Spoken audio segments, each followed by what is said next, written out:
dia a dia da economia. Com Miriam Leitão.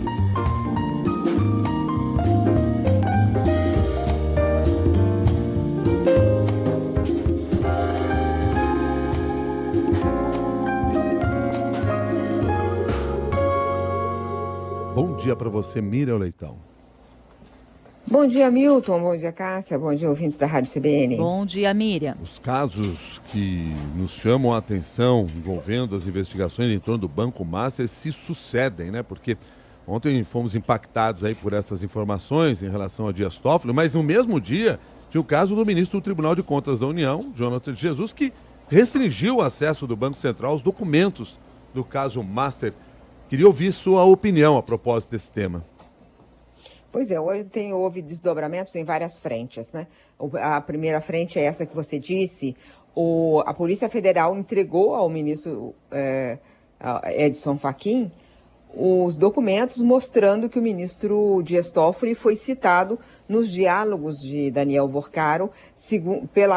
Isso foi descoberto na análise do celular de Daniel Vorcaro.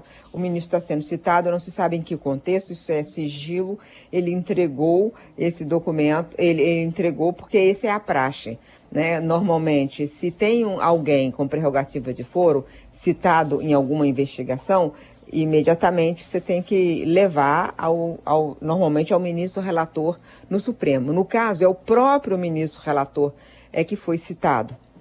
E então, ele levou ao Edson Fachin, presidente Edson Fachin. O ministro Dias Toffoli, por sua vez, soltou uma nota dizendo que a Polícia Federal não tinha o direito de pedir a suspeição dele porque não é uma das partes.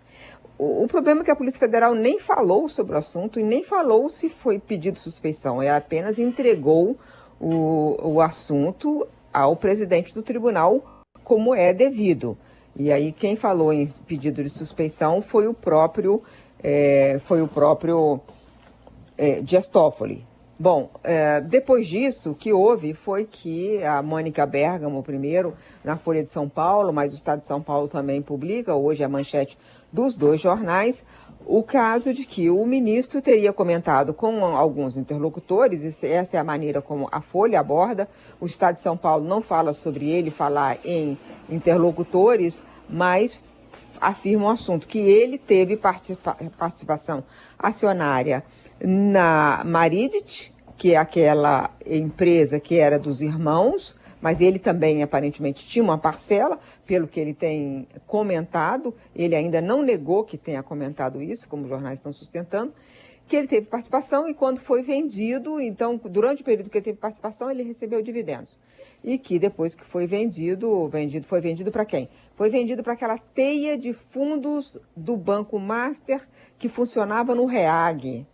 Olha como tudo é bem complicado. Enfim, o fato é que o ministro recebeu dinheiro, mas o que ele está dizendo é que era uma participação, ele não fala oficialmente, ele está falando por interlocutores que foi uma operação. Ele era um sócio e não tinha que aparecer o nome dele porque era uma sociedade anônima. Então, esse é o fronte supremo. O Supremo tem que decidir se mantém o ministro como relator ou se, de alguma forma, o ministro abre mão dessa relatoria. Você sabe muito bem minha posição, desde o começo, com as primeiras sombras, começaram a pesar sobre o ministro Dias Toffoli, eu defendi que ele não era a pessoa certa para conduzir esse processo, que ele deveria se declarar impedido. Agora, esse aí é um novo desdobramento. Pois então, é, diga. Miriam. Partindo do fronte do Supremo para o fronte do TCU, nós tivemos ontem mais uma decisão que já está causando muito polêmica, com o ministro do Tribunal de Contas da União impondo um sigilo e tirando o acesso do Banco Central ao relatório da inspeção sobre o caso Master.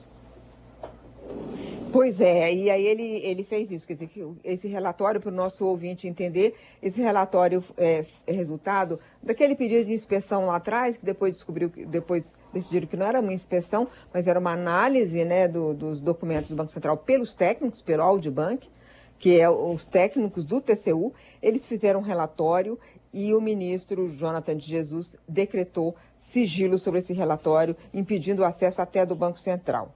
Isso teve reação de 13 associações do mercado financeiro, dizendo que o Banco Central tem que preservar sua autonomia e integridade desse processo de liquidação. A informação que eu tenho, Cássia e Milton, é que esse relatório é muito favorável ao Banco Central. Mostra que ele fez da forma certa, ele fez tempestivamente e o ministro, ao decretar sigilo, o temor é exatamente o que ele pode fazer com essas informações. E por que eu estou dizendo o temor? Isso aí é o que eu ouvi, né? Eu ouvi a preocupação e, aliás, a nota das associações do mercado financeiro também fala que vê com preocupação isso. Não há razão nenhuma para que um documento, principalmente se ele foi favorável ao Banco Central, ficar sob sigilo, impedido até o Banco Central de ver o relatório. Então, essa é a informação. Porque o documento é favorável ao Banco Central, o ministro Jonathan de Jesus decretou sigilo absoluto. Então, o TCU tem muito a se explicar, o coletivo do TCU, os outros ministros têm que querer validar as decisões do ministro Jonathan de Jesus, porque hoje ele tem sido validado basicamente pelo presidente do TCU, mas não pelo coletivo, que nunca analisou o assunto, o plenário. E, no caso do ministro Dias Toffoli, o ideal para o país é que realmente acontecesse isso que eu tenho defendido desde o começo, que ele deixasse o caso do Banco Master. Muito obrigado pela sua análise, Miriam Leitão. Bom dia. Bom dia. Bom dia.